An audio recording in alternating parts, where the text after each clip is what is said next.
Good evening. I would like to welcome everyone to the Maryland Department of the Environment's public informational hearing for the non-tidal wetlands permit application number 26-NT-301/2026/60058 submitted by Aaron M. Holder.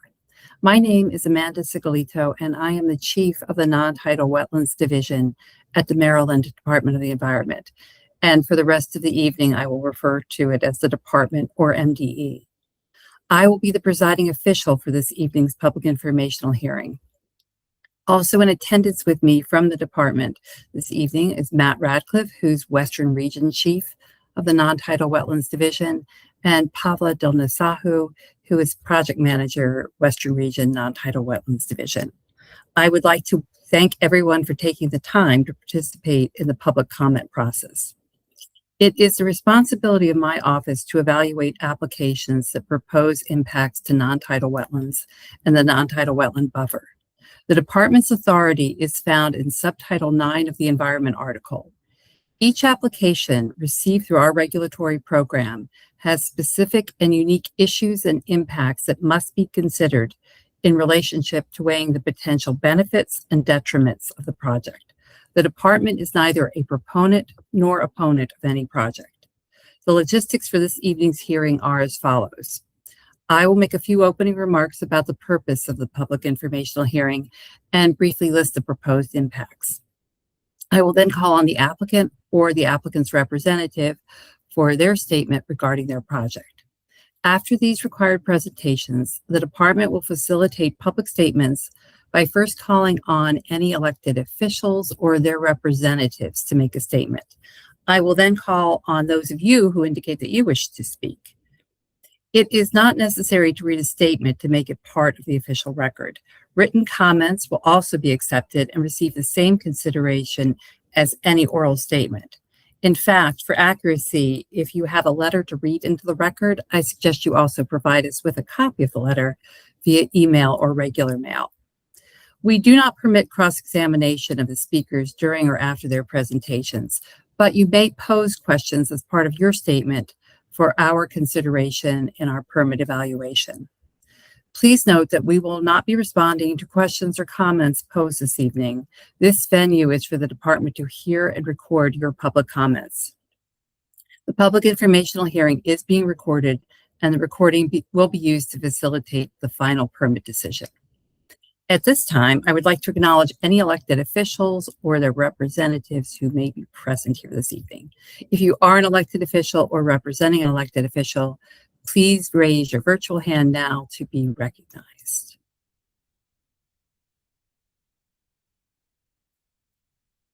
All right. I'm noting for the record that no hands have been raised. The department is conducting this evening's public informational hearing pursuant to subsection 5-204 of the Environment article and Code of Maryland Regulations 2623-0202.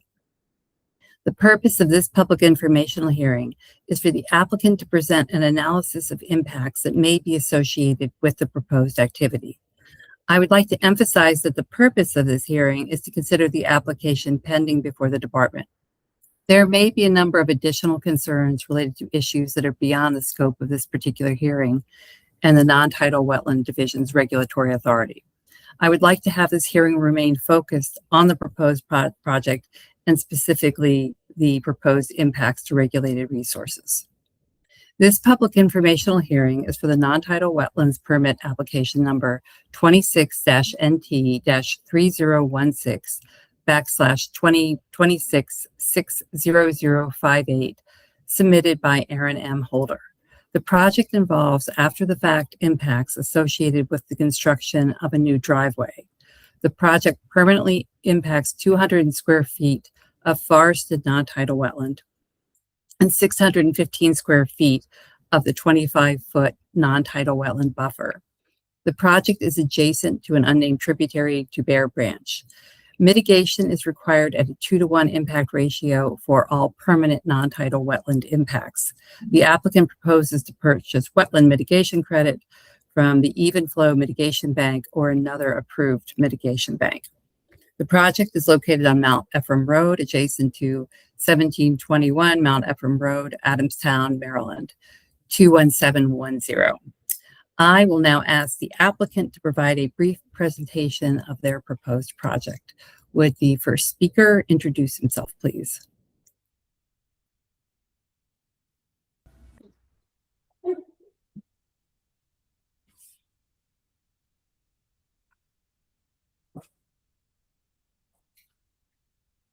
Good evening, everyone. My name is Taw Kumar Patel, representing Venmar Associates, the engineering firm record for the applicant Aaron Holder.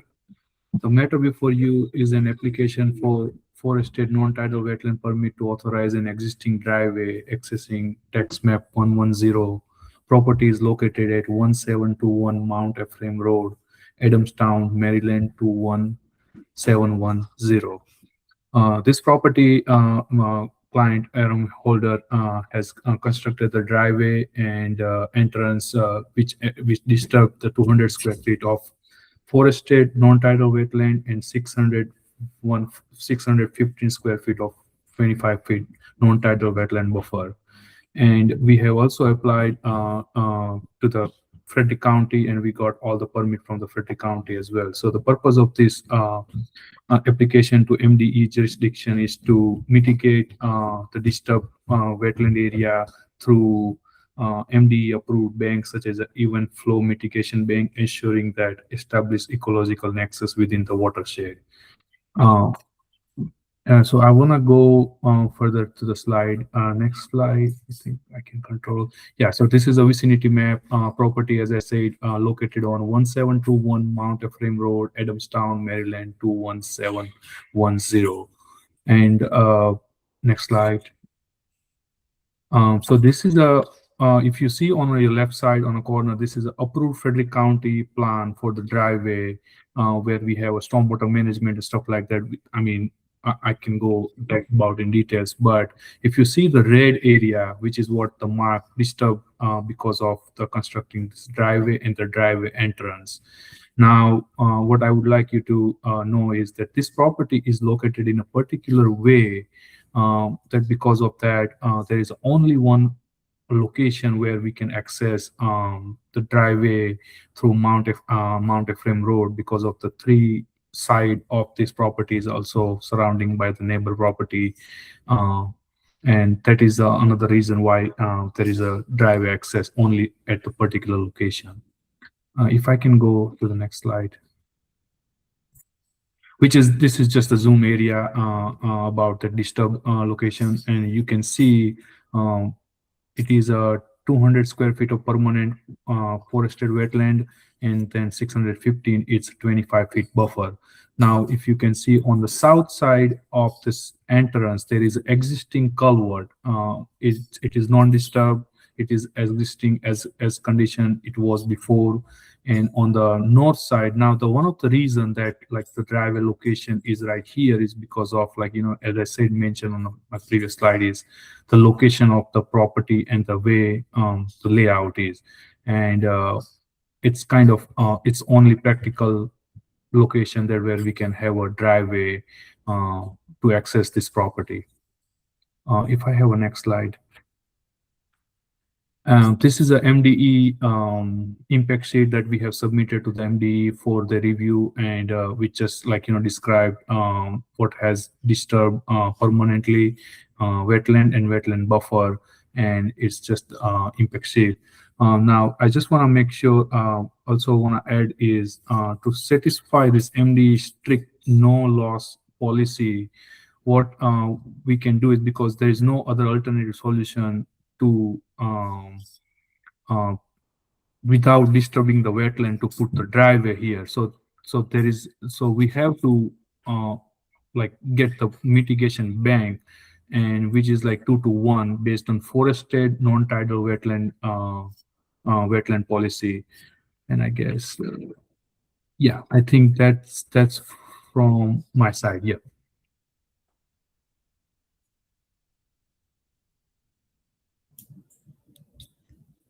To confirm, that concludes your presentation? That is correct. Okay, thank you. Matt, if you could go back to the other slide, please. All right. So, and now I would like to hear from anyone who would like to make a comment this evening. I will ask you to raise your virtual hand, and then I will call on you on the order that you raise your hand. Since there's just a few people this evening, I'm going to provide each speaker with 5 minutes to make their comments. And again, I will remind everyone that you do not have to make a comment tonight. You can send comments in after the hearing. And if you do make a comment tonight, you can still send in comments after the hearing. So we have a hand up. Mr. Manalo, if you could unmute yourself and begin your statement by stating your name for the record, and then give us your comments for this evening. Yes, thank you, Madam Chief. For the record, Noel Manalo, law offices of Offutt Kerman, business address of 30 West Patrick Street, Frederick, Maryland.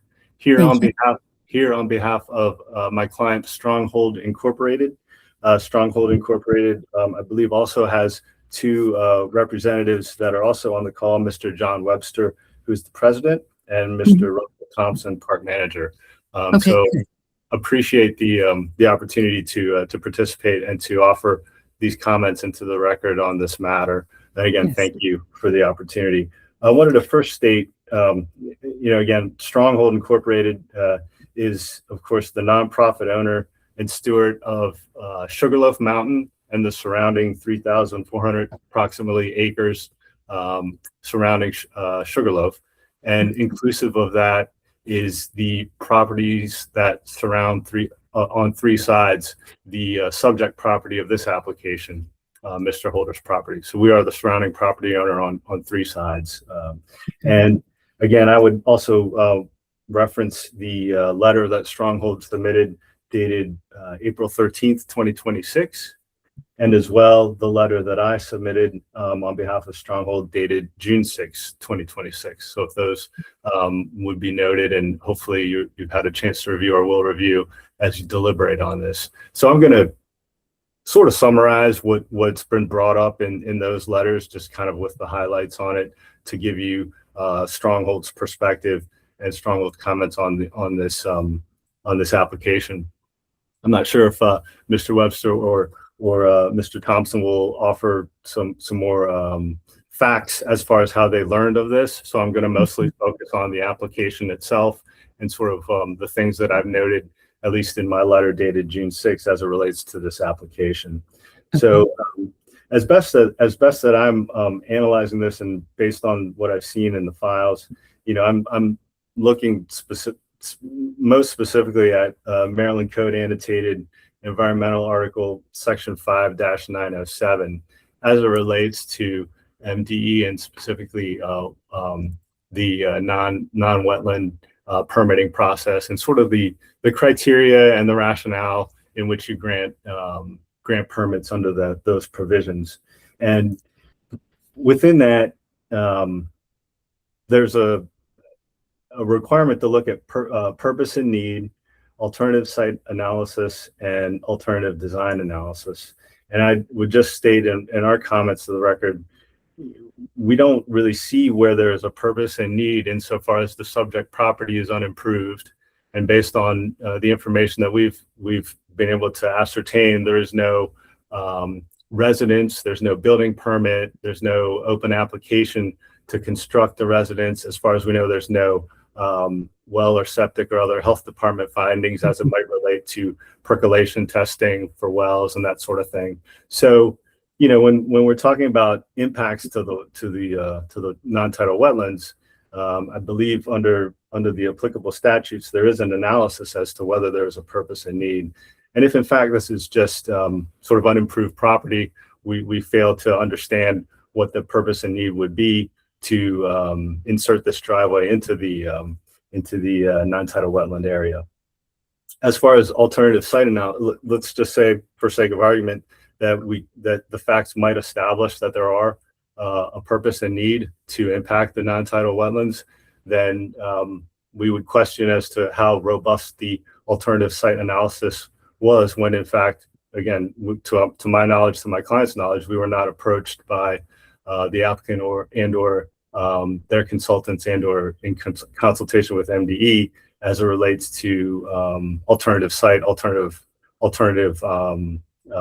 access. Because again, we're the surrounding property on three sides, so I believe it would stand to reason that any alternative site analysis and design would incorporate consideration / conversation with us. And so, again, because our mission at Stronghold, preservation of the mountain and the surrounding environments, it's obviously, or maybe not obviously, I'll state for the record, it's very much top of mind that we are protecting all of the natural resources, including non-tidal wetlands. And I guess to underline that point, because it sort of relates to what the applicant is proposing, I would want to reiterate for the record the email comments offered by Department of by Maryland DNR, Jackie Silvalia, an email dated February 26, 2026 to Ms. Pavla as it relates to this application, and that should be in the record. But I will just sort of restate here, directly quoting some of these comments from Ms. Silvalia at DNR. Quote, number one, the current disturbance to the riparian buffer will likely lead to elevated stream temperatures as well as increased sediment mobilization and erosion. Freshwater Fisheries recommends that the disturbed areas within the riparian buffer be stabilized immediately and replanted with native vegetation at the completion of project activities. Two, it is also recommended that the project consider expanding the riparian buffer with plantings of native vegetation to aid in reconciling the violation. Three, in addition, sediment and erosion control BMPs should be in place at all times during project activities and should meet the most stringent state, local, and federal requirements and recommendations. BMPs should be inspected routinely to ensure that they are functioning as designed. Redundant practices should be applied where possible, and particularly on slopes and exposed areas that are vulnerable to erosion. Every effort should be made to minimize off-site sediment transport, close quote. So again, with the brook trout population as in this area, and again, I might leave it to Mr. Thompson and Mr. Webster to get into more of the facts as far as, what these impacts may or may not mean, because they're certainly the experts in that. But the point I bring up as it relates to this letter is the applicant is proposing mitigation of just purchase of credits. So I would state for the record that I don't know that, or I don't believe that there is a sufficient nexus given the fact of what these impacts would be, both as noted in our letters, but also by the comments of DNR. So it's our hope that that the department take a little bit of a step back here and kind of understand what exactly is going on with, I guess it's what we're calling the after the fact permitting. Again, our interest, my client's interest, is certainly the preservation of the natural resources in this area. And given that these impacts are, we would consider somewhat significant, especially as it relates to the brook trout population and their necessity for cold, relatively silt-free water. We're actually at the 7-minute mark. Would another minute? Oh, I'm sorry. Another minute or two would help to wrap up your comments. Please go ahead. No, so thank you for letting me go. I apologize. I'm used to in other hearings. There's like a bell or something there. That's okay. 30-second warning, but I appreciate you letting me take additional time. And again, I'll reference my letters in the record. Thank you. Thank you so much. All right. Would anyone else like to make a comment tonight? If so, raise your virtual hand. Again, you don't have to. You can send in comments afterwards.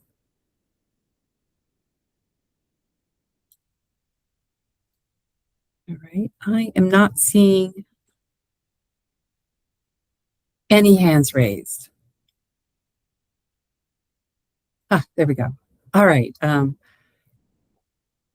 Russell Stronghold, if you could begin by stating your name for the record, please. My name's Russell Thompson. I'm park manager here at Stronghold for going on 30 years. Thank you. Do you need my address and so forth? No, I don't. But your last name is I'm sorry, Thomas or Thompson? Thompson. Thompson. Thank you so much. All right. Let me restart the clock. You can proceed with your comments, please. Just a little bit of background on the brook trout population there. It's a very rare thing to have that type of clear and cold water. There's no other area like that in the southern part of Frederick County. I know we worked hard through the years in partnership with Trout Unlimited to put in a larger culvert pipe where that stream crosses Mount Ephraim Road to allow those brook trout to make their way farther up the stream towards the headwaters. So there's been a lot of work that's been put into preserving this brook trout population there. I do take exception with the word existing driveway. How we became aware of this was on a Friday evening in the afternoon. Some heavy equipment showed up there and just started constructing a driveway and an entrance. To my knowledge, there has been no permit issued for an entrance there or a grading permit to have constructed this driveway. So again, I just take issue with the word existing. And I would hope that you guys would give this very careful consideration, because I just feel like the whole project was going about in the wrong way. That's about all I have to say about it. All right. That concludes your comments. Yes, ma'am. Thank you for the opportunity to comment. I appreciate it. Thank you.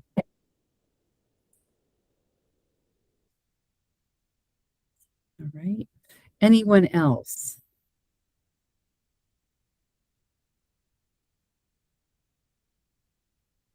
Russell, Stronghold Park, Mr. Thompson, did you raise your hand again? No, actually, my name's John Webster. Oh, I'm John. president. All right. We're in the same office, and we have two computers that are going. Got That's it. why- Okay. All right. Let me restart the clock and then I'll give you a chance. All right. If you could start your comments by again stating your name, please. Yes, ma'am. My name's John Webster. I am, for the past 30 years, been the president of Stronghold Incorporated, Sugarloaf Mountain Board of Trustees, the owner of Sugarloaf. The Board of Trustees is. As my park manager managed, we have spent many hard hours maintaining that entire roadway off of Mount Ephraim Road.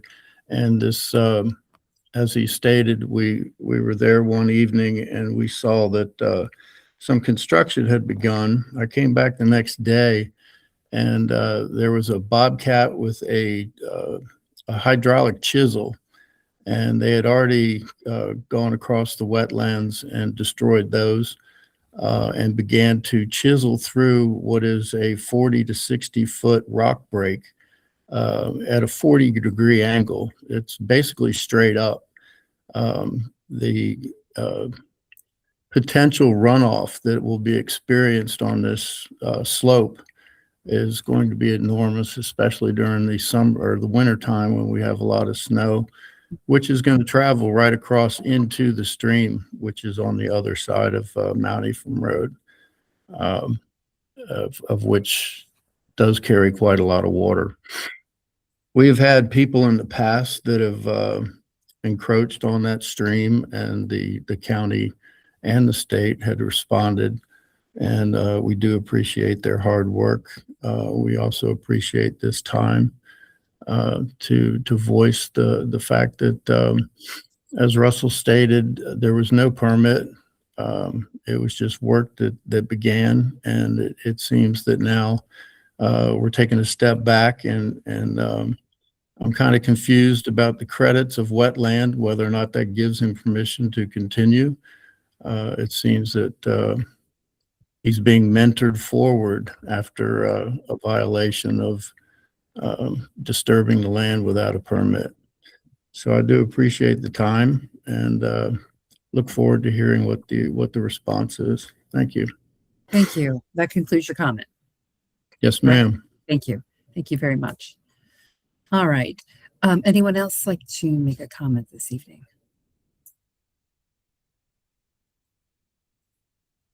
All right. Just scanning down here. I don't see any hands raised. So let me explain where we go from here. The hearing record will remain open for 4 weeks until 5 p.m. on Thursday, July 9, 2026. The public comments received during the public comment period will become part of the project file and will be considered by the department when rendering a decision on the permit application. Unless extenuating circumstances justify an extension of time, the department is obligated to issue, modify, or deny the permit within 45 days of the close of the public informational hearing, and that takes us to Monday, July 27, 2026. The department's decision and accompanying information will be sent to the interested persons list as well as to the applicant. The department's decision will be a final agency determination and there will be no further opportunity for administrative review.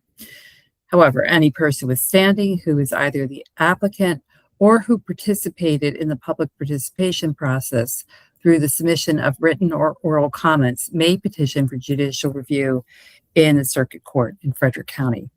The petition for judicial review must be filed within 30 days of the publication of the department's permit decision. On behalf of the Maryland Department of the Environment, your interest in this project and attendance at this evening's hearing is appreciated, and I do appreciate hearing your comments this evening. The hearing is now adjourned. Thank you all for attending.